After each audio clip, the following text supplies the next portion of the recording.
Hey, Evelyn, can I ask you a question? You got a moment? Mm-hmm.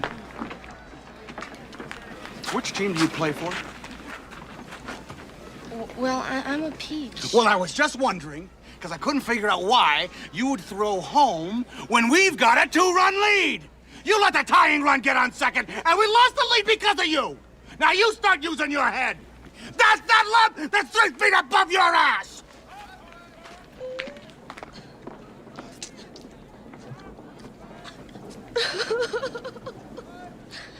Are you crying? No. Are you crying? Are you crying? There's no crying.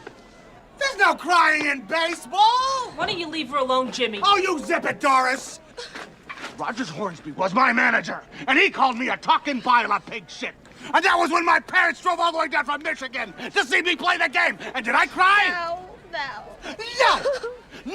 And you know why? No. Because there's no crying in baseball. There's no crying in baseball. No crying. What's the matter, Jimmy? What? She's crying, sir. I didn't mean to do that. Perhaps you chastise her too vehemently. Good rule of thumb.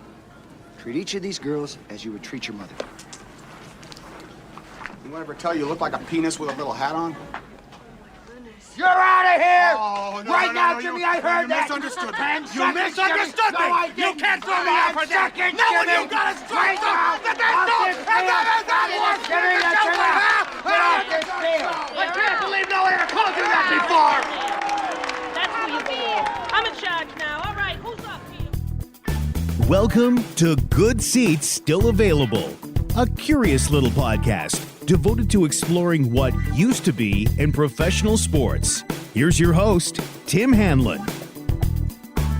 All right, you heard the man. There is no crying in baseball. You got it? My name's Tim Hanlon. It's Good Seats Still Available. Welcome to the proceedings. It is our weekly journey into what used to be in professional sports. Thank you for finding us. Yes, that's the dulcet tones of Tom Hanks, joined by a myriad of other amazing performers, including Madonna and Gina Davis and John Lovitz, and directed by the great Penny Marshall, the late great Penny Marshall. It is A League of Their Own, now celebrating, I think now its 30th year. It's been 30 years, can you believe it, since 1992, 1993 or so, when the movie came out, and was a surprise, maybe not a surprise, phenomenon, bringing to, I think, the masses, the All-American Girls Professional Baseball League, the AAGPBL, which, as we know from previous conversations on this little show in the 1940s and early 1950s, they were doing it or dying. The Rockford Peaches, the Kalamazoo last season, and a whole bunch of others.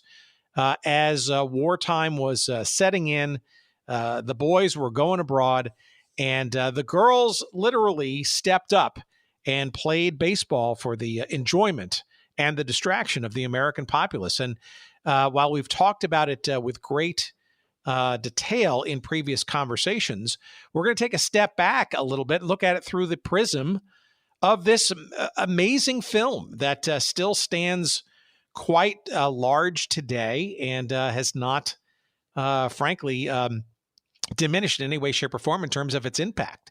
Of course, the movie was A League of Their Own, and we are honored to be discussing that movie and its impact and all the kind of stuff around that. With our guest this week, Erin Carlson, who has the brand new book out. It is out, if you're listening to this as we release this on Labor Day, September 4th, 2023. It is available as of tomorrow. It is called No Crying in Baseball, the inside story of A League of Their Own. Big stars, dugout drama, and a home run for Hollywood. And Erin is a terrific entertainment writer, author, culture and entertainment journalist, I guess you could say. She's done this kind of stuff before. She's got 3 Hollywood history books out there, including I'll Have What She's Having, which kind of gets into Nora Ephron and the movies and the writings that she has done, and a bunch of other stuff. You'll see her stuff in like places like Vanity Fair and Town and Country. She's got a Substack newsletter called You've Got Mail. This brand new book, though, from Hachette, is it's a scream. It gets into not only the history of the league, but it talks about sort of the formation of the movie, how it came about, how people like Penny Marshall got attached to it, and of course the legacy of the film on a whole different, a bunch of levels, both in filmmaking and sports history, women's sports, all that kind of stuff. This is a great conversation. I thoroughly enjoyed it. By all means, search up this episode number 316 on our website at goodseatsstillavailable.com. You'll find a convenient link to order this book. If it's the day before, well, you can pre-order it. And if it's September 5th or beyond, when you're listening to the show, you'll get it toot sweet from Amazon about as quickly as humanly possible. And we highly encourage you to seek out this book and enjoy it, as I did, luckily, in preparation for this conversation. So let's not waste any more time. Let's get right to it. Here is our wonderful conversation with the great entertainment journalist / author of this particular book, No Crying in Baseball. Here's our conversation with Erin Carlson we had just a few days ago. Please, as always, enjoy.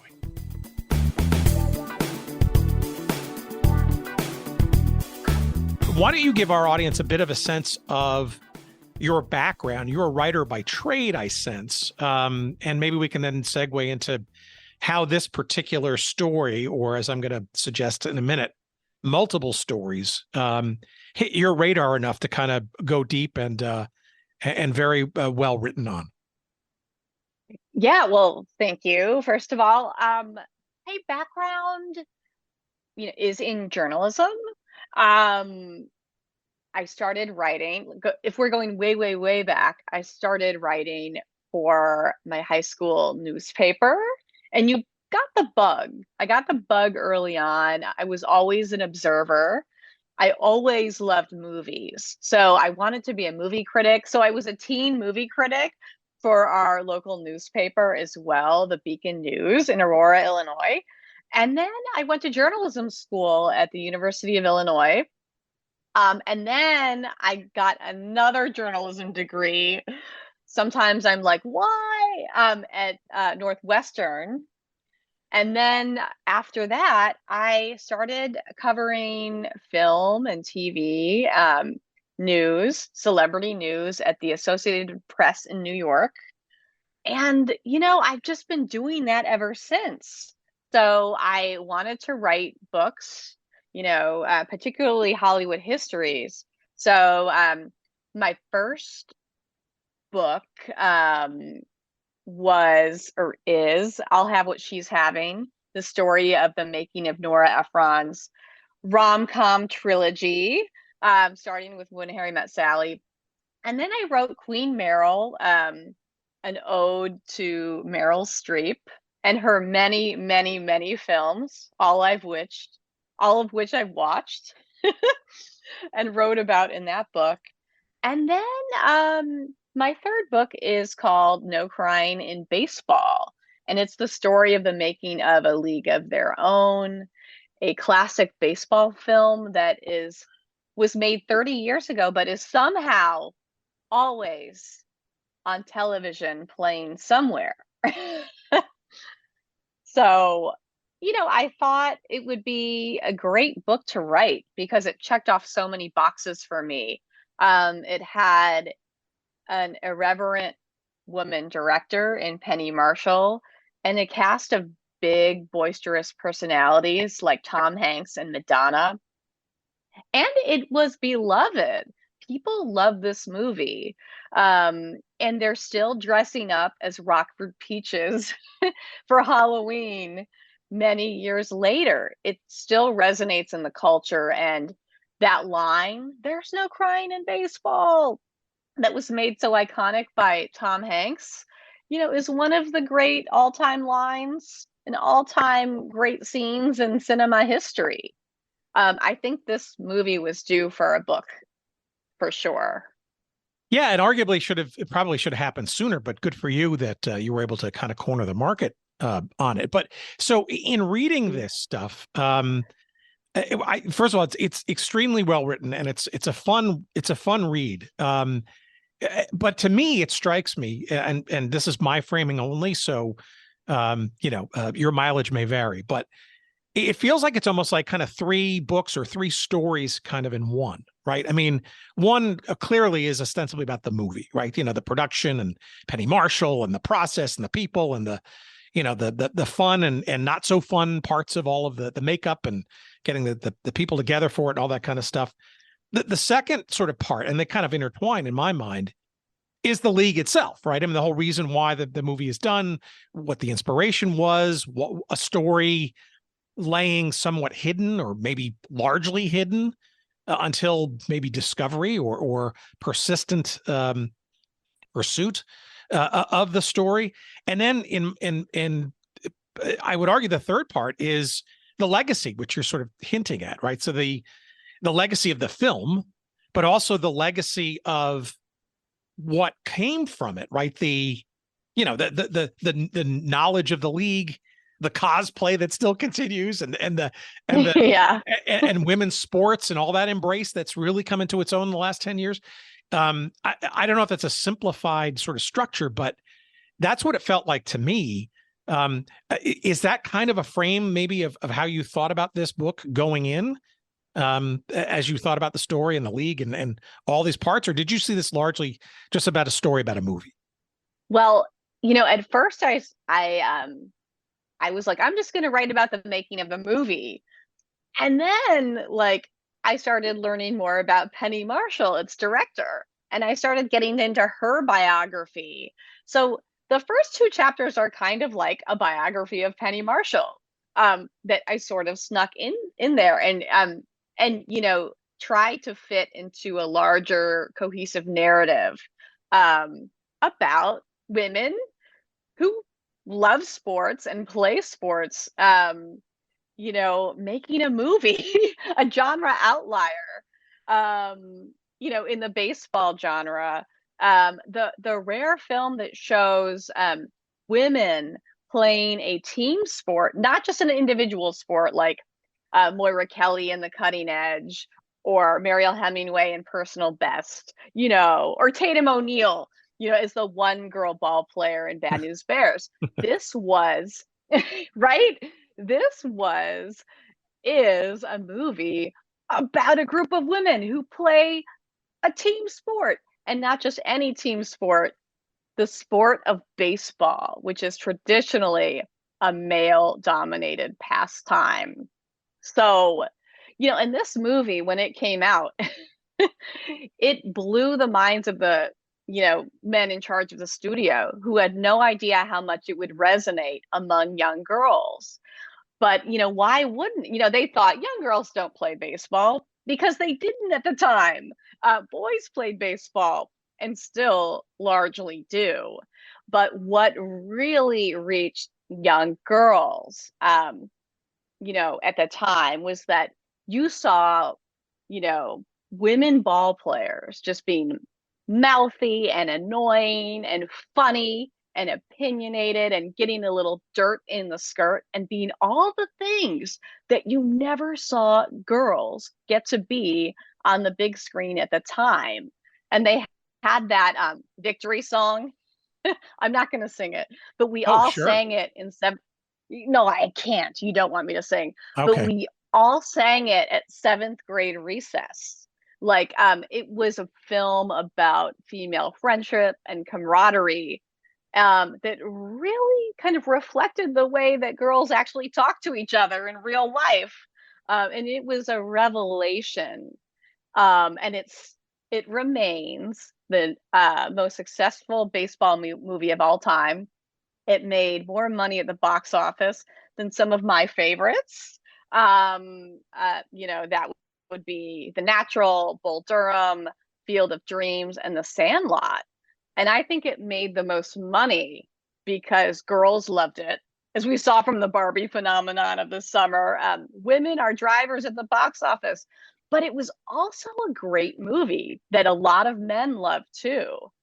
It had a great script, a great cast, and it just, it had a lot of heart. And it had great lines, not just no crying in baseball, but there was that scene where Tom Hanks as Jimmy Dugan is trying to convince Dottie, Gina Davis's character, to stay in the league. And he says, it's supposed to be hard. The hard is what makes it great. And that line, it just crushes every time. I mean, that can apply to everything in life, right? It's a movie that's not just about baseball. It's about, doing the freedom and the, of doing something that you love. It's about the purity of baseball, loving baseball. And it's about so many things, and I'm rambling, but it resonates. But no, for for sure. everybody. But the confluence. So the confluence, I mean, when you start with the Penny Marshall kind of sort of backstory, right? There is absolutely an overlap there between her story, her not so straight line into a career in show business. This story, its discovery, its availability, so to speak, her, I guess, attachment to it. Do you want to kind of, without giving it away, kind of give a little bit of a sort of a scene setter as to sort of how these two things, the story and that of hers, kind of come together? Yes. So going way back to 1943, Philip K. Wrigley, the owner of the Chicago Cubs and literally a chewing gum mogul, like Gary Marshall in the movie, the Candy Bar King, Walter Harvey. That was based on Philip K. Wrigley. He started the Women's League, the All-American Girls Professional Baseball League, as a way to keep baseball alive during World War II. So the league itself, it lasted until 1954, and it folded for a number of reasons, including poor management, the rise of television.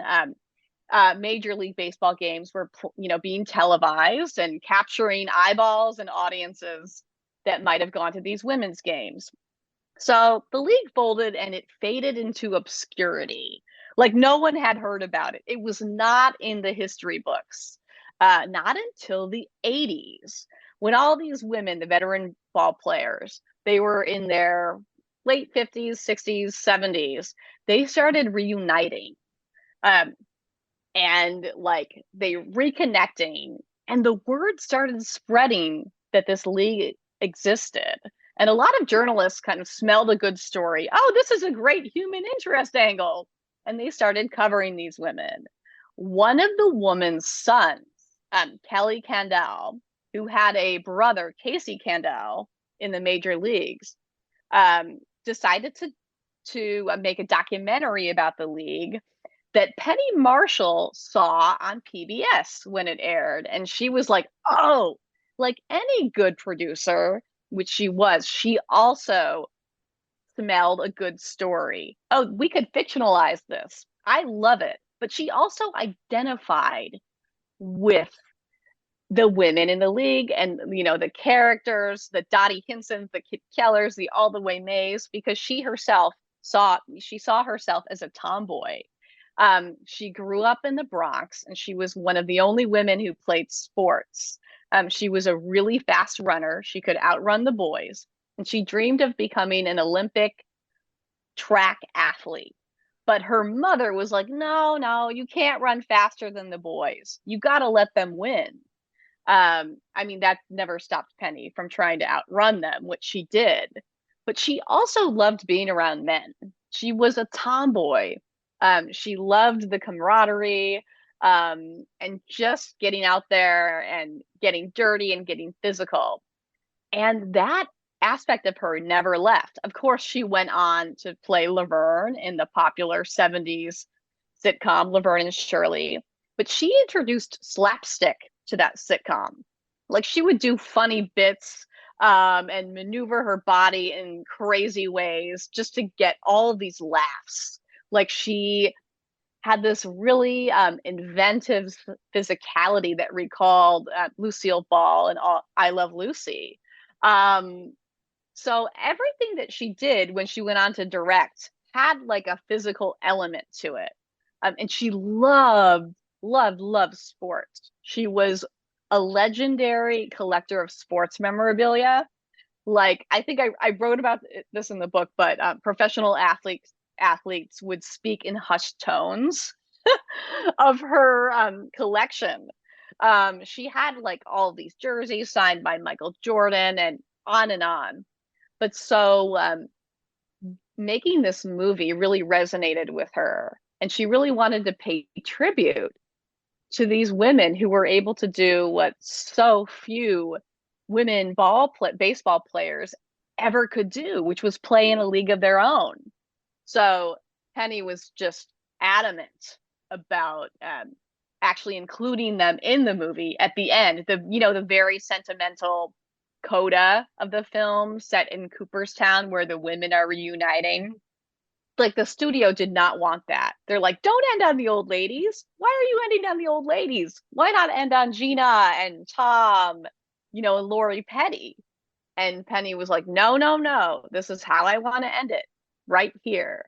And she actually invited veteran players of the All-American Girls League to participate. And they were like, they did an overnight shoot at Cooperstown Museum, at the Hall of Fame. And they were in for the long haul. They stayed overnight, did their scenes, and it still got Penny every time she thought about it. She teared up every time she would think about them and their enthusiasm for this movie. They did not love certain parts of it. They did not love how gross and mean the character of Jimmy Dugan was. In reality, the managers of the league, who many came from the major leagues, some of them were checked out. None of them were really happy about coaching women, right? But they weren't rude or crude. So that was a bone of contention. And they also did not like a scene that Penny ended up deleting, which was a scene in which Jimmy, the coach of the Rockford Peaches, kissed Dottie, his star player, who was married and had a husband off fighting the war. It was a moment of passion, and the studio wanted it because they wanted that undercurrent of sexual tension between the two leads. But the original player, the veteran players were like, no, that would never happen. That would never happen in a million years. Dottie would never betray her husband in that way. So that scene was cut. Yeah, interesting. Well, it does bring up, I was going to wait till a little bit later, but it certainly brings up that you call it an undertone, but obviously it became more the overtone for the recently canceled, but perhaps maybe not second season, and then some of the rebooted version of for Amazon Prime. We had a couple of the executive producers of that on back a year and a half ago. And we went to the debut in Rockford, the unveiling of the film and the first episode and stuff. And that clearly almost is in reverse of that. It doesn't shy away from all the stuff, frankly, that Penny's version, for whatever reasons, didn't explore. I guess, though, before we sort of get into your commentary about sort of that side of it, and the full story, if you will, I guess it would not be incorrect to say that, Penny Marshall was also something of a comedic voice and an architect, right? Because this film plays on so many different levels, and fictionalizing what is largely an historical league that actually existed with real people. It's also a sitcom. It's a funny film, right? With lots of key moments, some of them poignant, but all, with large comic components to it and memorable lines at that. Oh, absolutely. And a lot of that has to do with the screenwriters, Lowell Gans and his partner Babaloo Mandel. Babaloo, sure, very very well known in sitcom world, right? Absolutely. Lowell started on Laverne and Shirley, and then he met Babaloo, and they have this kind of like connection, this shared sense of humor, and they write scenes sitting across from each other, and they sort of like spitball ideas in the air, and it's just like the air, as Lowell, called it, was filled with words.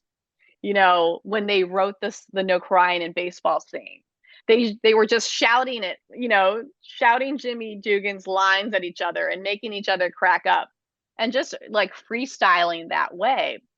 So they're an incredible comic duo, and they were trying to bring, I would say, a cartoonish quality, a cartoonish tone to the film that would make it entertaining and fun, to sort of neutralize the heavy aspects of it.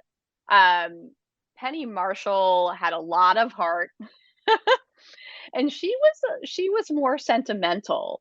Her mode of storytelling, she liked to tell stories, very emotional stories that also entertained. And without Gans and Mandel, I don't think A League of Their Own would be as funny as it is. She was not a writer. She was a producer and a director, but she had this marshmallowy, gooey center. She could be maudlin. There was a scene, the scene at the very end. It's the very end of the Cooperstown sequence. No. I think it's, oh gosh. There were so many endings of the movie. I wrote this book on this. Now I'm confused. But she zeroes in on the official team photo, and the camera sort of zeroes in on Dottie and Kit, and it stays there a while. Her editor wanted to take that scene out of the movie. He's like, this is too ooey gooey. This is too sentimental. And she goes, nah, I like it like that. She had this great sense about what would make people cry, especially if she cried. If she cried at something, she kept it in. But without those writers, you would not have so much humor. You would not have that no crying in baseball scene. You wouldn't have Stillwell Angel or Stillwell Devil wreaking havoc on the bus.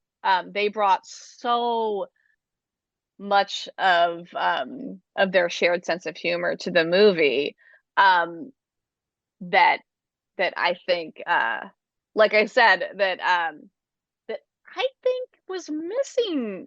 Okay, now this could be controversial. I think that sense of humor was missing from the reboot. I really, really enjoyed the reboot. I cried through the entire thing, but I was missing kind of that exaggerated tone. Missing the Madonna of it. I was missing the you zip it, Doris. And it didn't have the scope that the movie had, and it didn't have the sheen that the movie had. It had high production values and a big budget, but it was missing Tom Hanks as well. Yeah, or John Lovitz type character, right? Yeah, I mean, right. Yeah, I don't disagree. To me, it's interesting. I didn't want to.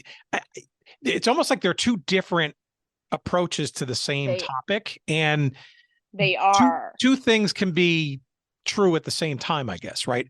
In a perfect world, though, right? I mean, I guess where I was going to go with this to start was that you're talking about the writer team, right? Yeah. It's clear that they avoided just about the entire sort of set of issues that were front and center in the reboot in the series. And it was interesting because I knew about the series. It had the conversation and stuff. And when I was sitting in the audience watching the first episode in Rockford, they had a beautiful little setup there for, they blocked off the whole block and stuff, and it was great. And it didn't take until I was maybe about maybe 15 minutes from the end of that first episode, you felt the overtones or the undertones or all the tones. And it was like, is it going to go there? Is it going to go there? And indeed it did. And it's like, it dawned on me what was missing or what had been missing from the movie. Yet, I think you're absolutely right. The comedic elements or the lighter elements or the buoyantness, I guess, of it seemed to be missing a bit. And I don't know if that just is, or maybe it was trying to overcompensate perhaps from, the original presentation. I think it was, and for good reason. Penny totally she totally ignored the true history of the league, which is a large number of the players were gay, and that was hidden, and swept under the rug of a league of their own. I think possibly out of fear that acknowledging that history would damage the film at the box office. And since Penny was so concerned with box office and making her film as broad as possible, I could never confirm this, but I think she was just panicked at the idea of making a movie that, had queer characters, lesbian players. And there was a story that Rosie O'Donnell, who played Doris Murphy, told me that just illustrated that fear for me, which is there's a monologue in which Rosie's character, Doris, is on the team bus, and she's talking about why she settled for her deadbeat boyfriend, because he was the only one who didn't think she was weird or make her feel strange because she liked to play baseball. And then she tells her teammates, she's like, on the bus, she's like, though, I think we're all right. I think we're doing okay. And they nod, and she rips up her boyfriend's picture and throws it out the window. Rosie read a subtext. Rosie, who was gay, read a subtext in the monologue. She thought that Doris was gay and in love with May, all the way May, and totally didn't know what to do with that. She didn't even know that her feelings for May meant that she was, in fact, gay. And so she, that was her reading of the lines. And Penny goes, Rosie, she's like, could you not say it like that? And Rosie's like, say it like what? It's not a gay. And Penny was like, it's not a gay thing. It's she felt weird. Now she doesn't. That's my impression of Penny. And Rosie Rosie understood her character as Penny could not. So she resisted and said the lines the way that she did before. And, she won that battle.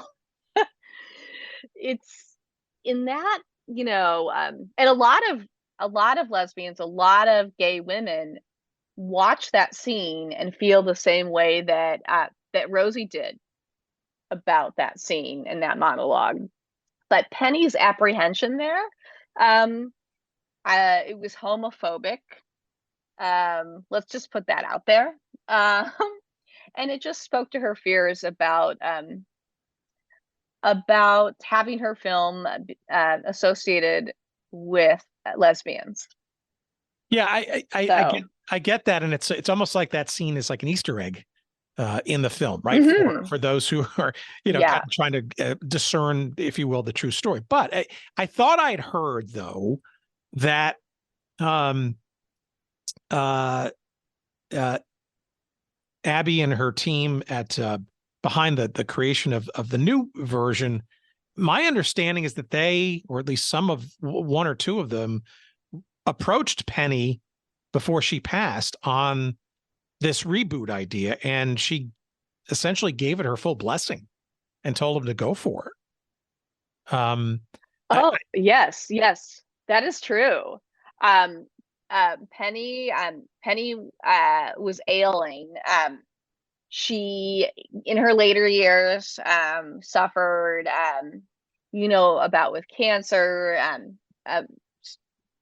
She had diabetes, which she eventually died of complications from diabetes in 2018. Months beforehand, she got on a quick phone call, 20 minutes, with Abby Jacobson, the creator of the reboot. And she explained that she didn't have enough time in the film to address the queer characters, the history of the league. But she said, I did make time to include, to acknowledge the racial exclusion within the league by adding that scene of the Black women, throwing that wild ball from the fall line, over Dottie's head and into Ellen Sue's glove. So she explained that she didn't have the time, but I think that was probably an excuse. It was a different time, but that's no excuse. But I think she was, just trying to make Abby feel good, give her blessing and make Abby feel good about sort of picking up where she left off, while also making herself, look good in Abby's eyes. Yeah, and interesting, Rosie O'Donnell makes a guest appearance, right? So that almost makes it a full circle kind of moment, right? Or moments. Absolutely. Rosie, this story was devastating. I love the reboot. I really did. So much of it was devastating to me. But Rosie played the owner of a speakeasy, which was a safe space for the players to congregate, in secret, because they couldn't be out in public. Otherwise, they would get kicked out of the league for sure. There was, in reality, a "don't say gay" policy. It wasn't just that; it was also the entire system of them having to be the perfect stand-up women. Absolutely. With the lipstick and the etiquette and all that stuff. Oh, absolutely. There were fears of lesbianism by the ownership. Wrigley and then his deputies, they thought that have a sporty queen would entice men to the ball field, and their gambit, there was truth in that. A lot of men showed up to see these women in short skirts and lipstick perform baseball, for laughs. They were sort of a circus act, but then they saw that they could actually play ball and they became real fans. But that's what Wrigley felt he had to do to get butts in seats. They thought that, a lot of these women, they were from cities or rural environments. They were tomboys. So they had to go through this really demeaning etiquette school in Chicago. And they had to walk with books on their heads, to improve their posture. It really was like that scene in the movie which was filmed in Chicago, that shows like Gina and Lori and Rosie having to, having to meet with the instructors in approval. And if not, you're out, right? So at one point, the actress who played the etiquette instructor, she's like, a lady, always closes her legs, or something like that. I forget. And Lori Petty, actually, she laughed so hard, a genuine laugh. And Penny kept that in the movie. And that's how the players were like in real life. They thought it was hilarious. They thought it was just ridiculous that they had to go to charm school. But it was just a price that they had to pay in order to play the game that they loved.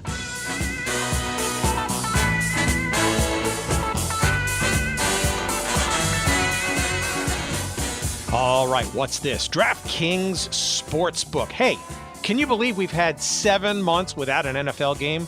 It's crazy, right? Well, good thing that's over, because the NFL is here. And DraftKings Sportsbook, an official sports betting partner of the NFL, mind you, is giving you a can't-miss offer for Week 1. This week, new customers can get $200 in bonus bets instantly when you bet just $5 on any NFL game. Amazing. DraftKings is actually hooking up everybody with game day greatness. All customers can take advantage of 2 new offers every single game day this September. Just check out the app to see what you can get. So download now and use the code GOODSEATS to sign up for the DraftKings Sportsbook app. New customers can take home $200 in bonus bets instantly just for betting $5. That's promo code GOODSEATS only on DraftKings Sportsbook, an official sports betting partner of the NFL. DraftKings Sportsbook, the crown is yours. Gambling problem? Call 1-800-GAMBLER or visit 1-800-GAMBLER.net. In New York, call 877-8-HOPE-NY or text HOPE-NY 467-369. In Connecticut, help is available for problem gambling by calling 888-789-7777 or visit ccpg.org. Please play responsibly. On behalf of Boot Hill Casino and Resort, Kansas. 21 plus of age, varies by jurisdiction. Void in Ontario. See dkng.co/football for eligibility, terms, and responsible gaming resources. Bonus bets expire 7 days after issuance. Eligibility and deposit restrictions apply. Now, back to our conversation.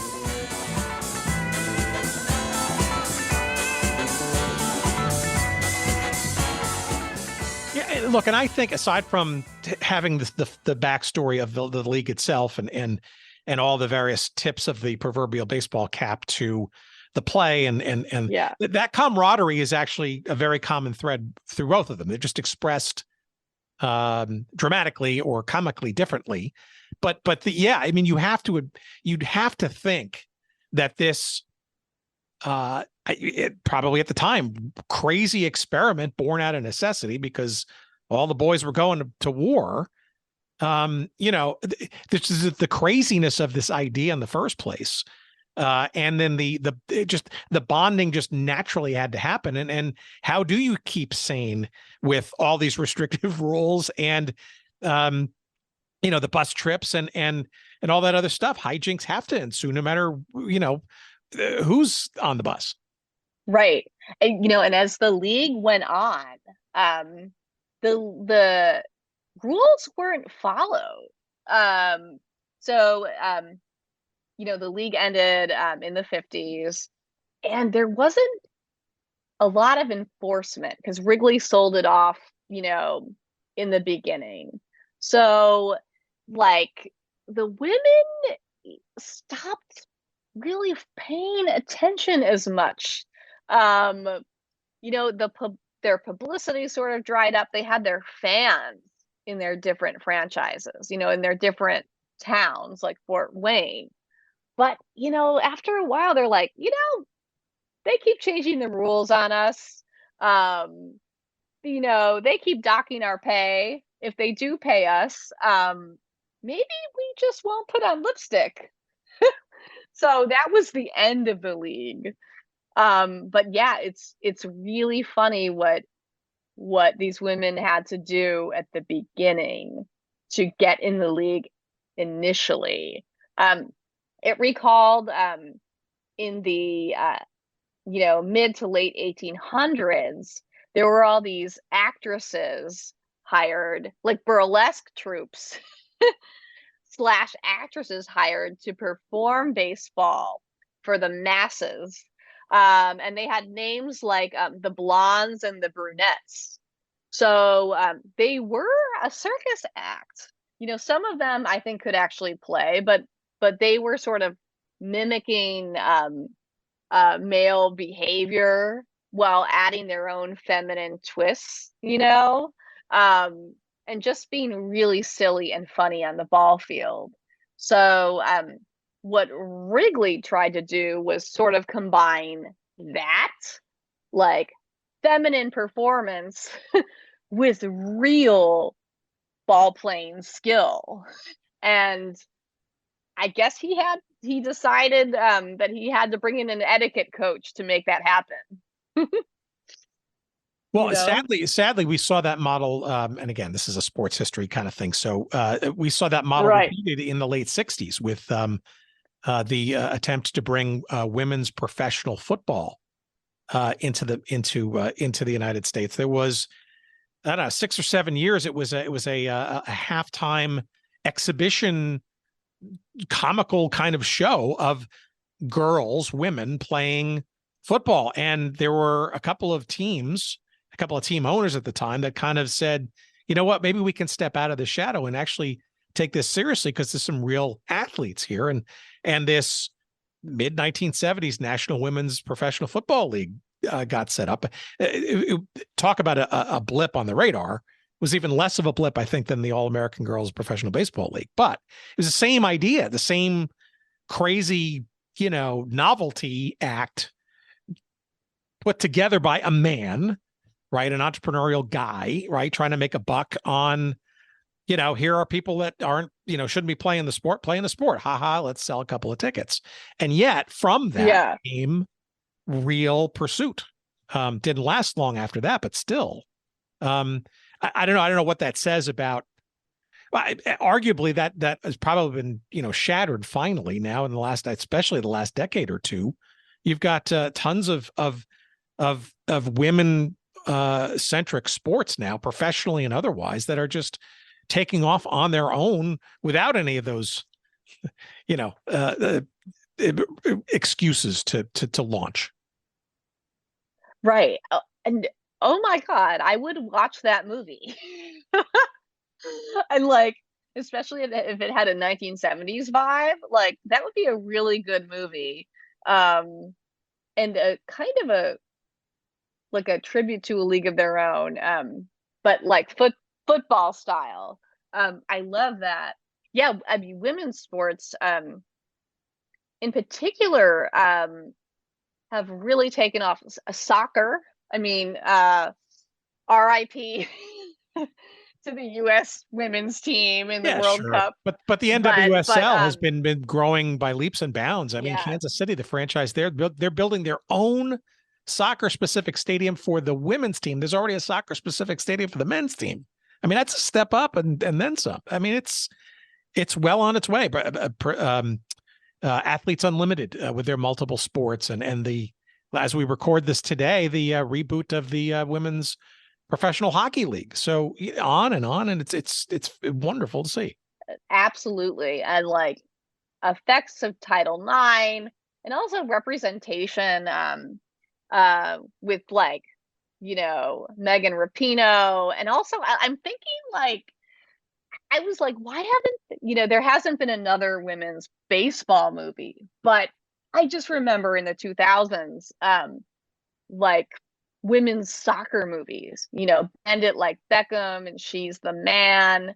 And I feel like soccer really took off in a way that, girls baseball did not, because around the age of 12, girls are directed to softball as an alternative to baseball.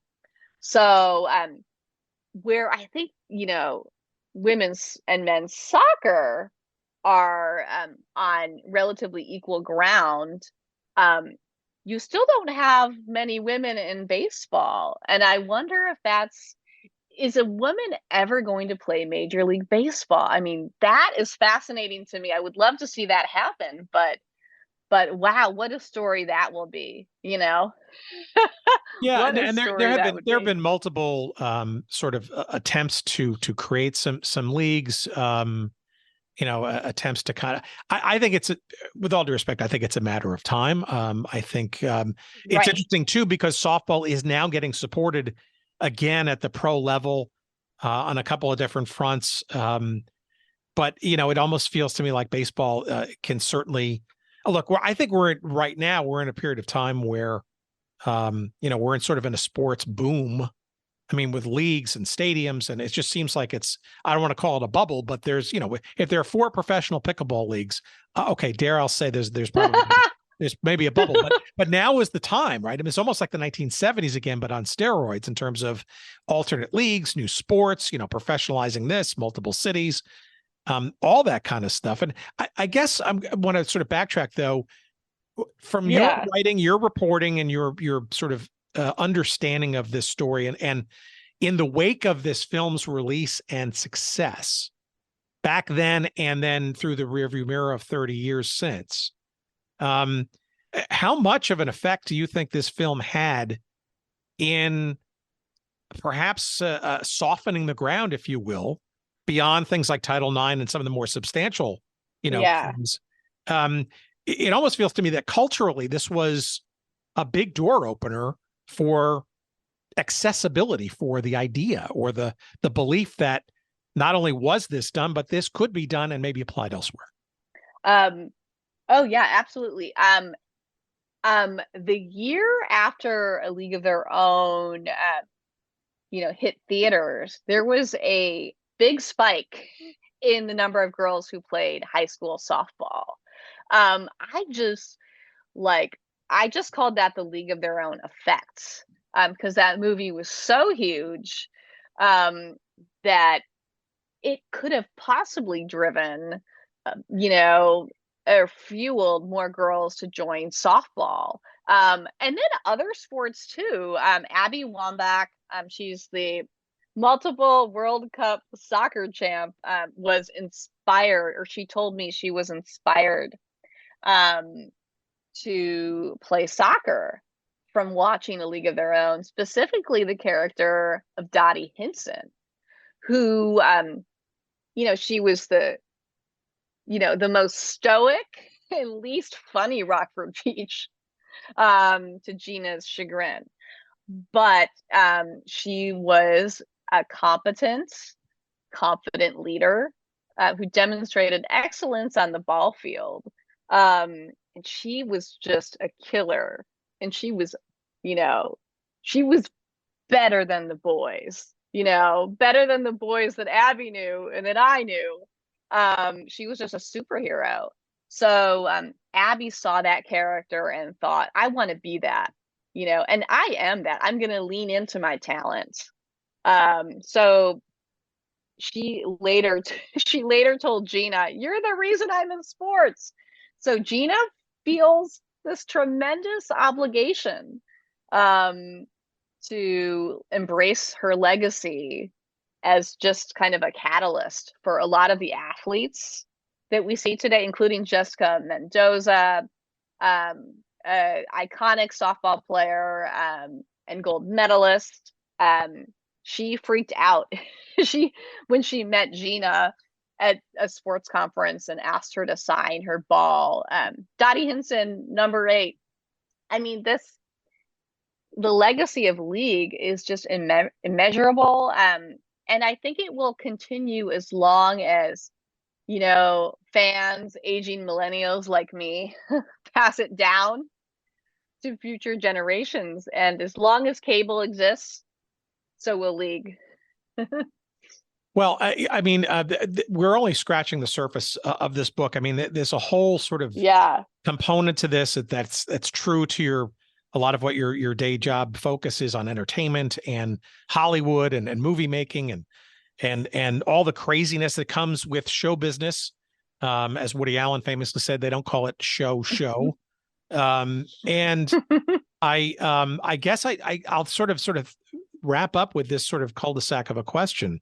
What, through your eyes, right, and the legacy of a film like this and its continued life, courtesy of streaming and instant and always accessible on-demandness, which I think is, perhaps one of the greatest gifts that we've ever been able to enjoy in modern life.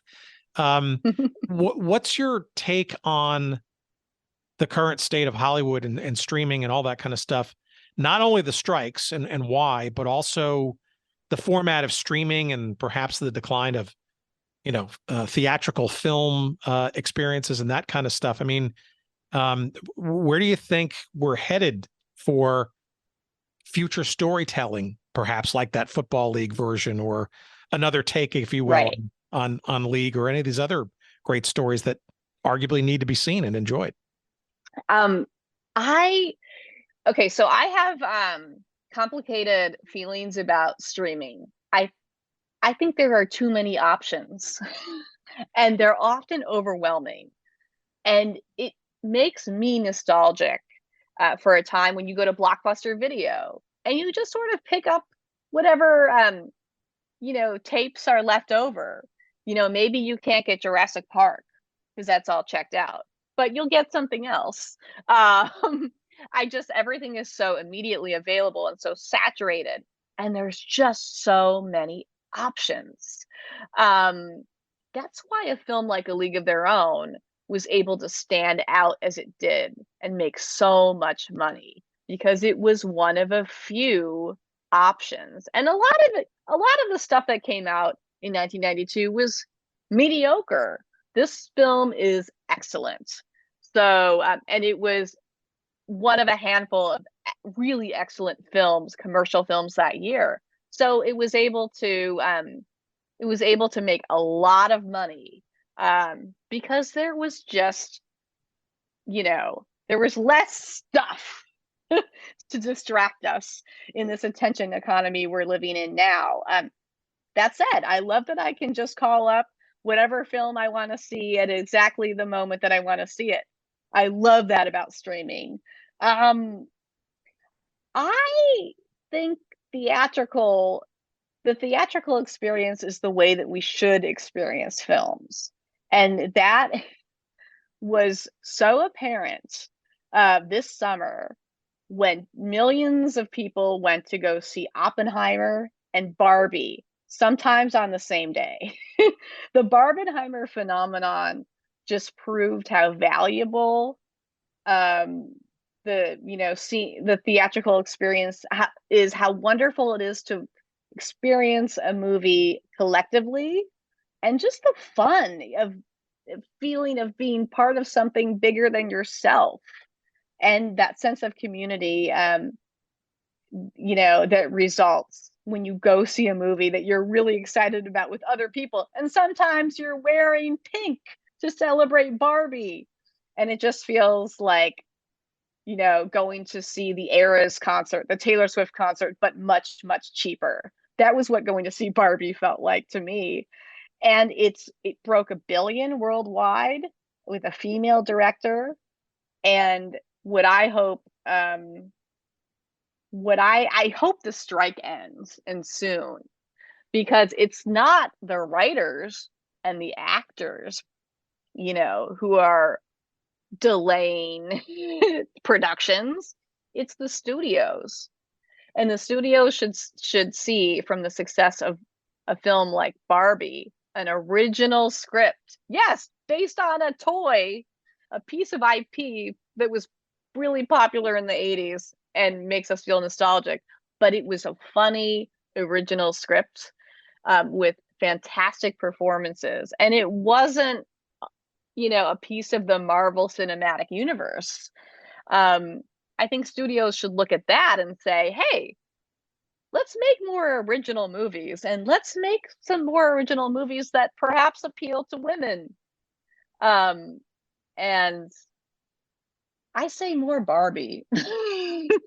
More films like Barbie. More films like A League of Their Own.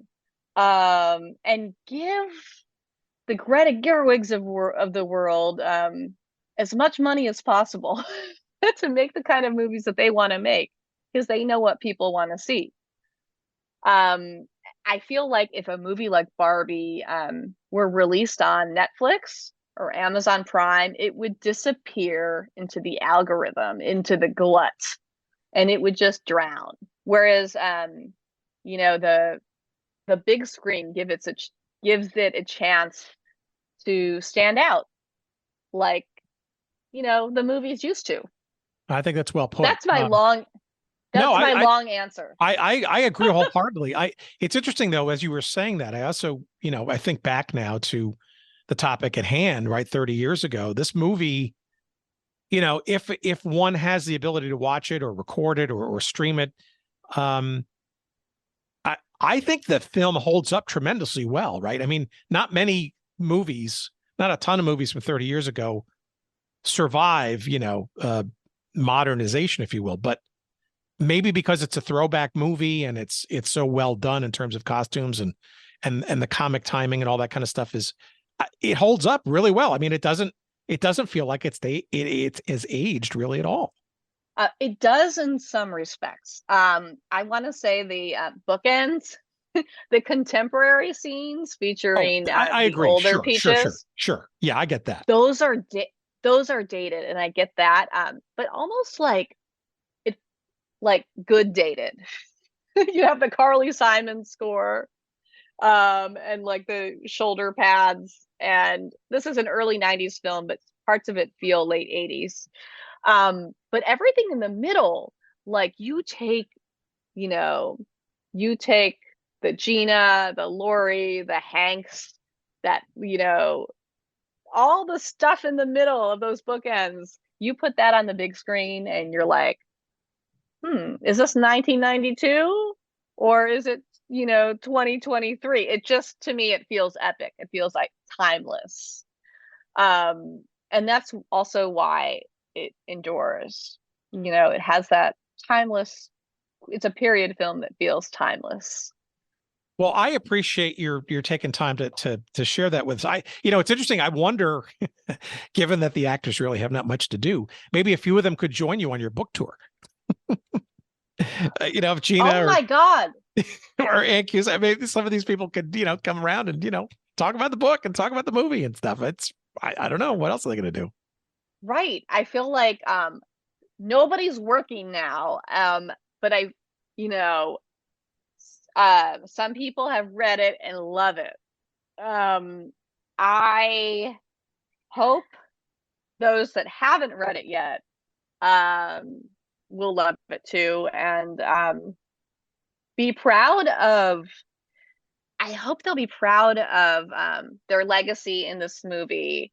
And even if you did, you know, one iconic film your entire career, that's a really, really good film to have on your resume. Some actors work their entire lives while waiting tables to star in a movie like that.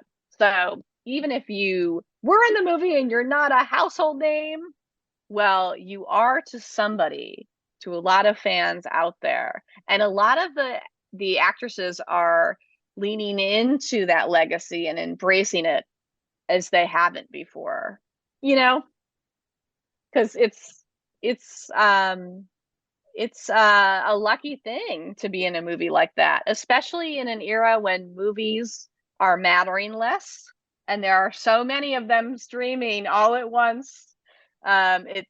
It's a slice of nostalgia that personally, if I were an actress, I would love to have on my resume. And that's my long-winded answer for that. But my indirect way of saying that I think some of these actors were embarrassed that that League was their one big film, and I think they should be proud of that.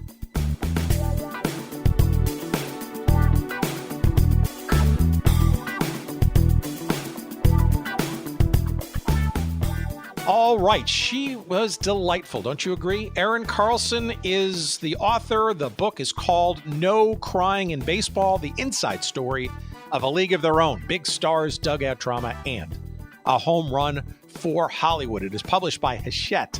It is available probably now. If you're listening to this on the 4th of September, Labor Day, when we drop this episode, it is technically available not until tomorrow, but why can't you pre-order it now and make sure that you get it as quickly as humanly possible? And if you're listening on the 5th or beyond, well, it's available now. Our best advice to you is to go to our website at goodseatsstillavailable.com. Search up this episode number 316. It'll be right there on the front page. And find the convenient link or two to the book. It'll take you to Amazon, and you can get it in hardcover version, Kindle version, or in audiobook form via Audible. Any way you can humanly digest it, you can do so. We'll get a couple of shekels of referral love. We appreciate that, of course.